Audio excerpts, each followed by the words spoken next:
twerekeje muri Repubulika Iharanira Demokarasi ya Kongo nyuma yaho ku munsi w'ejo bamwe mu basirikare bari mu butumwa bwa SAMIDARS muri Repubulika ya Demokarasi ya Kongo ku ruhande rwa SADC batangiye gutaha banyuze mu gihugu cy'u Rwanda bavuye mu mujyi wa Goma aho bari kugeza kuri ubu ngubu, kandi amakuru tugeraho aravuga ko ku ruhande rwa Repubulika ya Demokarasi ya Kongo nayo abasirikare ba FARDC M23 yari yaragoteye igoma batangiye koherezwa i Kinshasa nk'uko tugiye kubirambura muri amakuru ku buryo burambuye. Ndakubwira ko rero imirwano ikaze hagati ya M23 na FARDC yongeye kubura ku munsi w'ejo muri territoire zitandukanye za Kivu ya Majyepfo ni mu Tshisekedi, kandi yongeye kwizeza abanyekongo ko agiye kubaha umutekano urambye nk'uko rero yakomeje kubigaruka nyuma y'amasezerano u Rwanda rwasinyanye na Repubulika ya Demokarasi ya Kongo. Jya munsi iyo video yawe hanyuma ubu wa mbere mu kuba wabona byinshi bitandukanye mu makuru tugutegurira umunsi ku munsi gatanu kuri gatanu. Kora subscribe rero nakandizogera kugira ngo ujye ubona ubutumwa bukubwira ko hari amakuru tumaze gutegura agiye kukugeraho mu buryo bugezweho. Twerekeje muri Repubulika ya Demokarasi ya Kongo, amagana y'abasirikare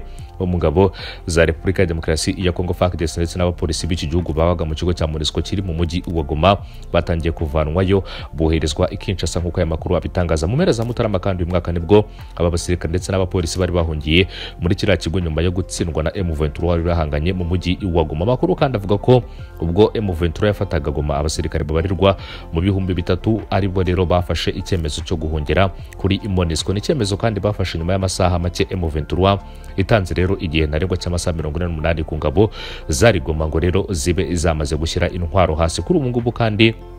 zirangabo zikaba zarabaga mu mujyi wa Goma zatangiye koherezwa mu mujyi wa Kinshasa bigizwemo uruhare na komite mpuzamahanga ya Croix Rouge iri guherekeza imodoka zitwaye zirangabo. Ni igikorwa kandi cyatangiye kuri uyu wa gatatu ku itariki ya 30 Mata 2025. Umuyobozi rero w'iri shami muri Repubulika ya Demokarasi ya Kongo witwa François Mololo yatangaje ko rero bemeye gutanga ubufasha bwo gucyura zirangabo nyuma yo kwitabazwa n'inzego zirimo Minisiteri y'Ingabo ya Repubulika ya Demokarasi ya Kongo MONUSCO ndetse na M23 zabasabye kandi kuba umuhuza udafite uruhande abo ugamiye. Urwego kandi ruvuga ko nta mabwiriza rwigeze rero rushyiraho nyuma yo kugezwaho buriya usabe ko ahubwo rero rwemeye gutanga umusanzu wo gutanga rero ubufasha muri kiriya gikorwa. Ikindi kandi urwego rukaba rwunzemo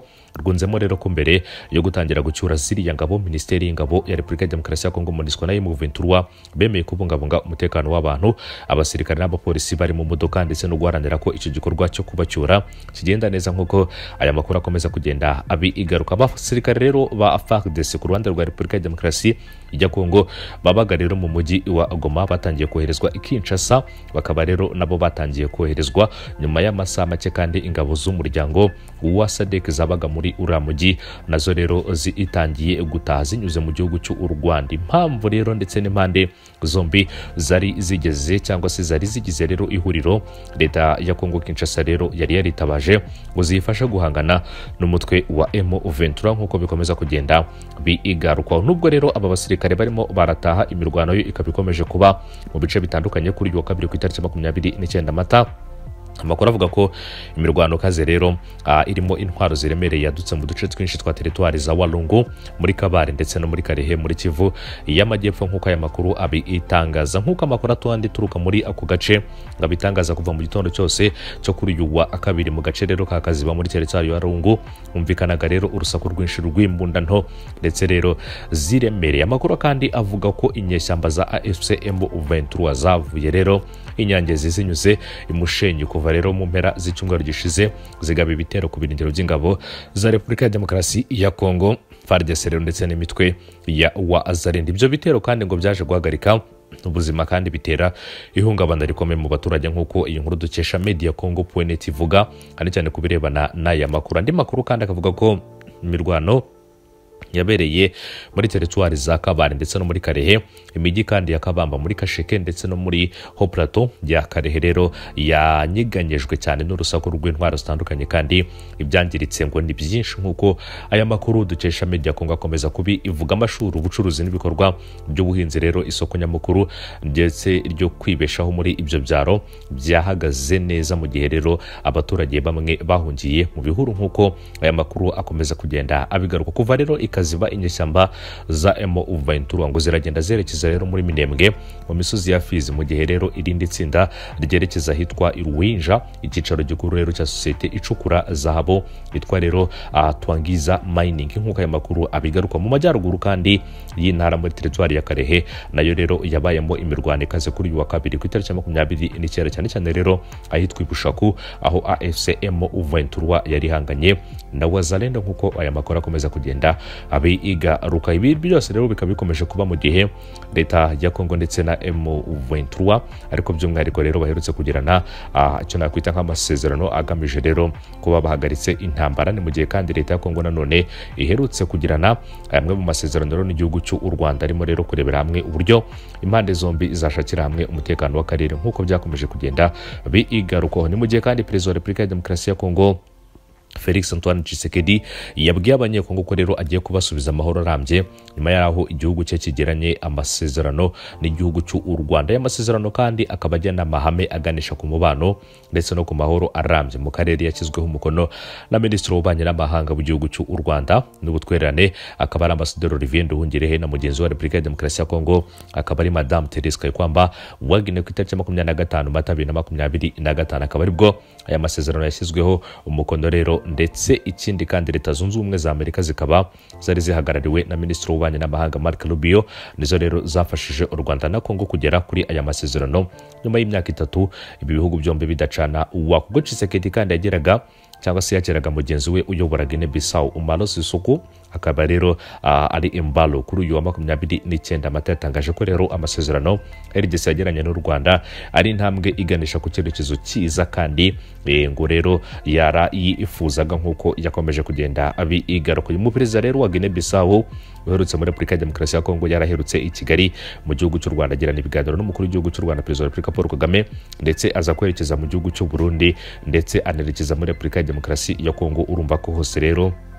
yagiye agirana ibiganiro n'abayobozi b'ibyo bihugu bitandukanye, by'umwihariko rero mu gushakira amahoro akarere ndetse no kurebera hamwe uburyo ibibazo biri hagati y'u Rwanda, Burundi ndetse na Repubulika ya Demokarasi ya Kongo byashakirwa igisubizo mu buryo burambye. Tshisekedi rero akaba agira ati n'isezerano nahaye abaturage banjye ko nzabahatana cyangwa se ko nzahatana kugeza ku iherezo, ko nzagarura amahoro ya nyayo kandi arambye. Nyuma y'ibyo mwabonye byose nta kibazo cy'umutekano muke muri Repubulika ya Demokarasi ya Kongo kizongera kuhaboneka, ndetse no kuhaba nicyo cyifuzo n'intego yanjye nk'uko ari ryo sezerano yahaye abanyekongo. Amerika kandi yasabye u Rwanda na RDC gutegura umushinga w'amasezerano y'amahoro bitarenze ku itariki ya 2 Gicurasi muri uku kwezi tugiye kwinjiramo guhera ku munsi w'ejo, kugira ngo impande zombi zizawusuzume. Byitezwe ko nyuma yaho kandi hazasinywa amasezerano y'amahoro hagati ya Repubulika ya Demokarasi ya Kongo ndetse n'igihugu cy'u Rwanda nk'uko byakomeje kugenda bigarukaho. Ni byinshi rero bitegerezanyijwe amatsiko ku mpande zombi, cyane cyane rero ni byinshi abaturage bakeneye kumenya ku birebana n'aya masezerano hagati ya Repubulika ya Demokarasi ya Kongo ndetse n'igihugu cy'u Rwanda. Gusa rero byinshi byakomeje kugenda bigarukaho ni intambwe yatewe hagati y'impande zombi mu kurebera hamwe rero ndetse no gushyiraho amahame agenda amasezerano cyangwa se agenga amasezerano y'uburyo rero burambye ndetse no kubana neza, ariko by'umwihariko mu gushakira umutekano akarere nk'uko byakomeje kugenda bigaruka. Perezida wa Leta Zunze Ubumwe za Amerika Donald Trump aherutse kwigamba ko rero ari umwe mu bakomeje kugira uruhare mu gutuma rero ibihugu bitandukanye hirya no hino ku isi bisa naho rero bifitanye ibibazo bitandukanye bakomeza kugenda bakemura ibyo bibazo, kuko rero yavuze ko ari umwe mu bayobozi isi ikeneye. Avuga ko rero ayoboye Leta Zunze Ubumwe za Amerika kandi abayoboye isi bitewe nuko rero ari umwe mu bakomeje gushakira amahoro isi ndetse no gukemura ibibazo bitandukanye hirya no hino, nk'uko Perezida Donald Trump yakomeje kugenda abyigamba ku ruhande rwa Leta Zunze Ubumwe za Amerika. U Rwanda rero na Repubulika ya Demokarasi ya Kongo bagomba gutegura umushinga w'amasezerano arambye agomba rero kuzana cyangwa se agomba